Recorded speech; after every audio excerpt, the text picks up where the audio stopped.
Hello, and my name's Aaron Nelson, and today I'm going to give you a little tour of Ogden, Utah, and show you a lot of the architectural history that we have in our town of Ogden. And I think this would be a great instructional video for anybody that's interested in the different architect types within the United States, especially from the years 1860 to 1960. What I'm going to do is we'll be discussing this in four different parts: the Mormon Railroad and Victorian influence, the Frank Lloyd Wright influence, the Depression era influence, and the mid-century modern influence. And so to start off, definitely the Victorian influence can be found in Ogden, Utah. And it's really interesting because the further west you get in the town, you can see the Victorian influence, but the more you go towards the mountains, you'll end with the mid-century influence until you get to as far east as you can get. And I was going to say, we've always had I don't know how you would call it, keeping up with the Joneses, a stigma. It seems like the farther east you get within Ogden, the more snobbier you get, as my wife would probably say. But let's start off with the Victorian influence. And so right here is a house that was built in 1869. So if you think of the western United States, 1869 is really old. And many towns within the western United States weren't even colonized or discovered back then. And so this house is very simple. I actually lived in it for a couple of years. And within the house, it was really fascinating because you can see the different layers and the different influences that the house has gone through. But unlike other Victorian houses, it's not as ornate. It's very simple. As you'll see later on, and we'll go right now, it's nowhere near the magnificence of a house like this.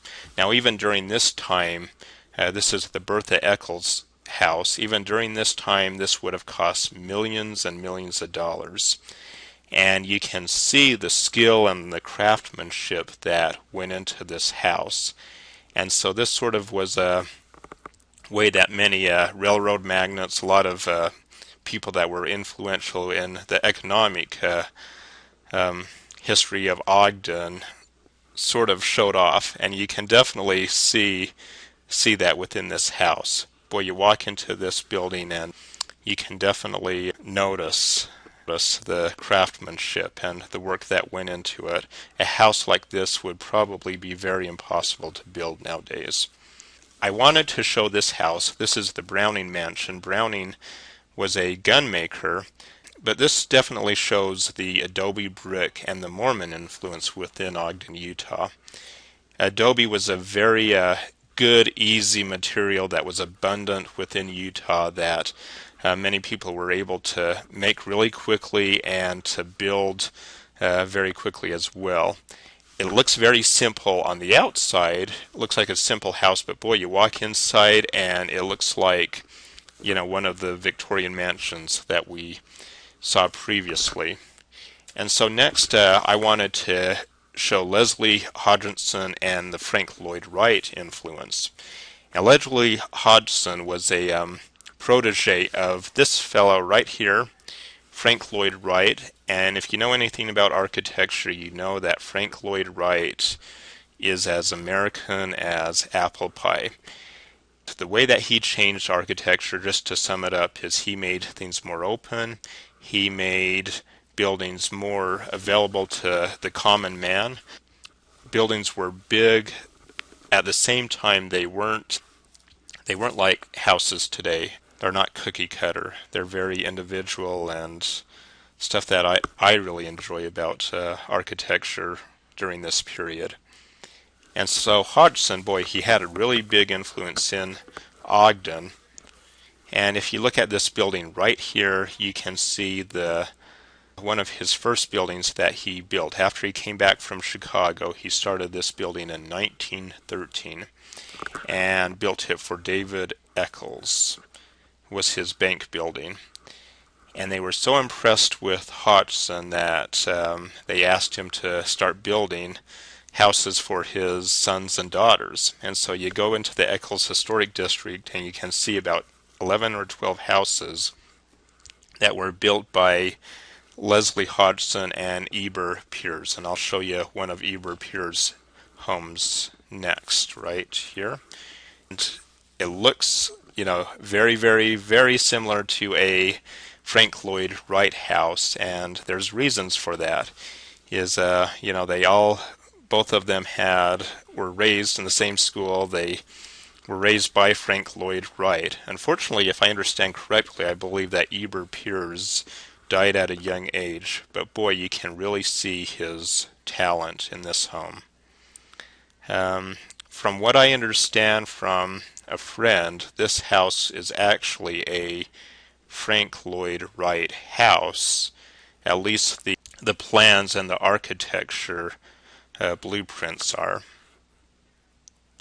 Again, okay, next door to that Frank Lloyd Wright house is a Hodgson house, and I believe, actually no, I believe this is another Frank Lloyd Wright house.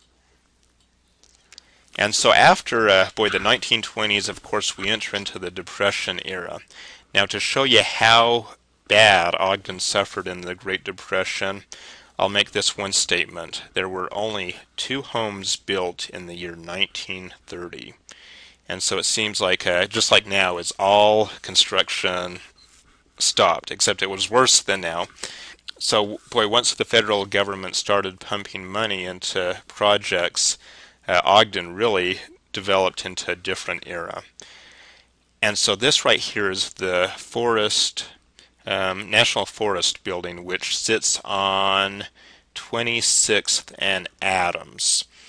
And what I like about this building is you can definitely see the brick influence. If you stand at the bottom of it, the brick is very dark, but as you look up, it gets lighter. And so you can definitely see that, again, there was a lot of thought, a lot of craftsmanship that went into these buildings.